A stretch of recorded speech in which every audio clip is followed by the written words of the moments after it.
Today's lighting is pretty rough, but it's a get ready with me, so we don't need it to be super fancy. I'm gonna film a video, which means I need to do a little bit of makeup. In the meantime, make sure you subscribe and like this video if you enjoy it and you want to see more videos from me.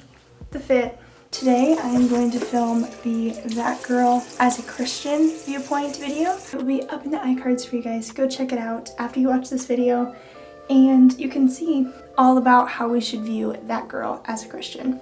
And yes, I know I'm wearing green and I curled my hair and we're doing makeup. So I don't know if I should share my basic makeup routine or if I should just like get ready and chat, but we're gonna do what we're gonna do. In the morning, I always do the ITK foam cleanser. I also do this Trim Healthy Mama rose cream that my mom gave me. I was using the lavender hand and body lotion, but it's not a face lotion. So we thought that maybe that is probably part of my problem on my face. It's too heavy. This is also pretty heavy, so I'm thinking maybe the lotion wasn't the problem, but this is also helping my skin just kind of look more glowy. So I don't mind that, and it kind of feels fancy to put it on. So I will wash my face and then I'll put on this rose cream. The lighting is so bad. Sorry that you get the toilet in the background. I know, it's great. If my face is still kind of flaky, then I'll put on more of this right before I do my concealer. But my face is not looking that way. I also have a mirror right here, so if I look up, then that's what I'm looking at. And then there's a mirror obviously right there. I have this little container here that I keep all my brushes and supplies in. I use Young Living's makeup, so this is just the Light 2 concealer color. Recently, I've been putting it in a specific area on my face and then using a beauty blender to like buff it in.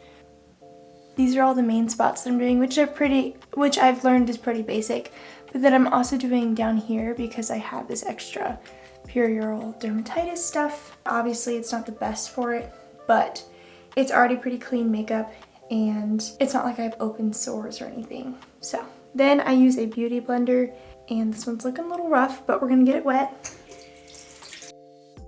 Okay, I almost forgot, but I also have been doing Young Living liquid foundation. This is in the C6 color. I'm technically a half shade, so I'm probably between C6 and I think it's C5. And I just do so little here and here. Okay, see? And then I use my beauty blender. And as I'm putting in that foundation, I'm also putting in the concealer up in this area right here. And I really focus on this on the outside. Can't think of the word, but just like keep it more in the frame of my face and not in the center area. I just feel like it'll keep less product on the problem area of my face. And if anything, it's gonna have the outer area be darker than the inner area, which is always good for the face because you want your face to look highlighted and light.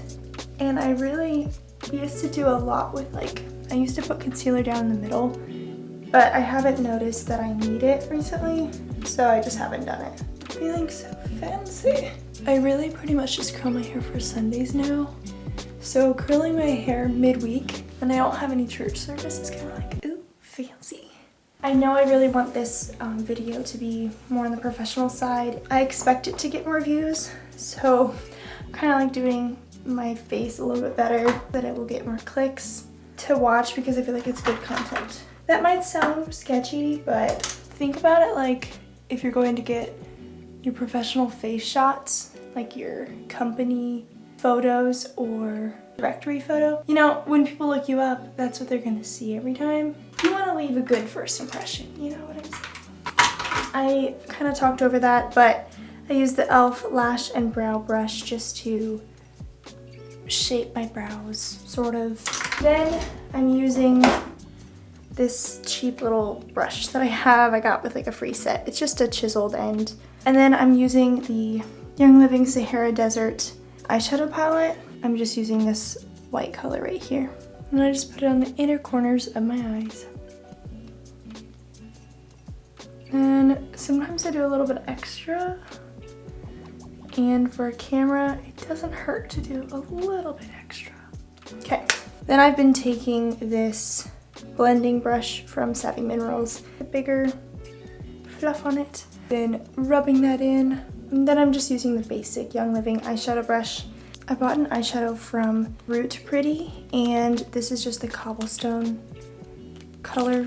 I've been trying to really get my makeup and my clothing in my color palette for the color seasons. I made a video on this when I thrifted a few things from a thrift store, but I've been trying to get things that are in my color palette because I want to up my style, and I felt like the first way to do that was to get the correct color palette so that my skin and hair will look good with my clothes at all times. And then I can figure out style last. For this, I start in the corners here, and then I kind of move it in to the middle of the eye, but I really finish the job with the same blending brush again from Young Living, and I start on the outside and go in, and then I kind of go up too. I'm just kind of like throwing it on there. I also have my curling little thing, I forgot what it's called. I just curl and pulse my eyelashes, and then it looks very violent, I know, but it's fine. I'm not pulling on them, I'm just pulsing them. You could also twist it upside down and pulse it, and then repulse it normal. That works too. Then I'm taking the Savvy Minerals bronzer brush and the Savvy Minerals bronzer called Crowned All Over. I start at the top and then go my cheekbone and then down the side of my face and on my chin bone. Is that what it's called? I don't know. And then I do it on the other side as well. Just a little bit. Very, very little. Because we don't want to like do too much, you know? We like a natural makeup look. I'm not trying to hide that I wear makeup, but I don't want the makeup to take over my face.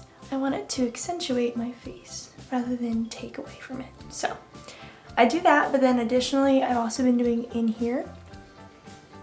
And then I use the Savvy Minerals blush brush, and I oftentimes have some residual, but I don't think I do. Okay, there's a little bit of residual on the brush, so I'll just use that. But I just kind of do the beefy section of my smile. Just gonna do right on there. Because again, we're accentuating the face, we're not taking away from it, and we're not changing the shape of it either. If anything, I bring it down some so that it does not go up into my eyes. Because with my face shape, it can look really boxy, and I'd rather have it look full here and not like only go up here, because then it's gonna look extra boxy. I don't know if that makes sense, but that's the mental logic. If I ever need to, then I will use the Young Living Veil brush, and I'll just kind of like go like that on my face, but I'm not feeling like I need to. I think we're good. It usually only happens if I do a little bit too much blush and I have to like brush it into my face. I'm going to put my contacts in now, and then we're gonna do mascara. And with the glasses, we just look a little bit freaky. And upon, oh. Okay, Mission New Contact. Okay, here we are. Now we do mascara. I use the Lash Blast Cleantopia mascara from CoverGirl. This is just a cleaner version for mascara, and I did not really like any of the other mascaras that I've tried from like all natural brands, and it's mostly external, so I think we're fine. I start in the inner upper corner and go out. I brush sideways when I get to the corner, and then I brush down as I make my way back around to the bottom inner corner. And then I usually go back up to the top and do like a second coat on the top, but it's also just like reshaping because it's not shaping correctly today. There we go. I also stand really close to the mirror, so let me put this off to the side to just do it better. When I say I stand close to the mirror, like we're up tight and personal. Also, my sister's gone for the summer and doing camp counseling, so I usually am with her and able to like joke and talk weird and stuff. So you guys are getting a lot more of that in my videos recently because I haven't had her. So if you're feeling like, why is she so weird? Then that's why. And naturally, I'm gonna have little mistakes on my face. So I just use a Q-tip, get it wet, and then clean off that area. And sometimes I'll go back over with eyeshadow, but I usually just leave it because it's not that important, you know what I'm saying? And I don't use waterproof unless I'm going to something really important and I'm gonna cry. Like I went to a friend's wedding this summer and I was like, I'm gonna be buying, and I bought some waterproof mascara just for the wedding because I knew I would cry. And then like she's walking down the aisle and I'm just, tears just coming down the face. I knew I was gonna cry, but I didn't know I was gonna cry that much. Obviously it was like happy tears, but like I was crying. It was a lot. I had to just like, I kept just wiping. Like, oh. It was great. It was a beautiful wedding. And I'm thinking that I might want to add a little bit more blush because we're going to be filming and I don't think the blush is going to show up. And on my blush top, I always have a lot. Just, it always rests on there. So that's why I usually just use the residual the next day because there's so much still left in the brush usually. Okay, that's a bit much, but it'll show up on camera, right? Yep. Okay. Also, the reason I blow out my cheeks like that is so that it will go smoothly on all my face and not be missing in the creases and stuff like that. So if you enjoyed it, like it down below and subscribe for more videos from me. Thanks so much for watching and I'll see you guys in this next video.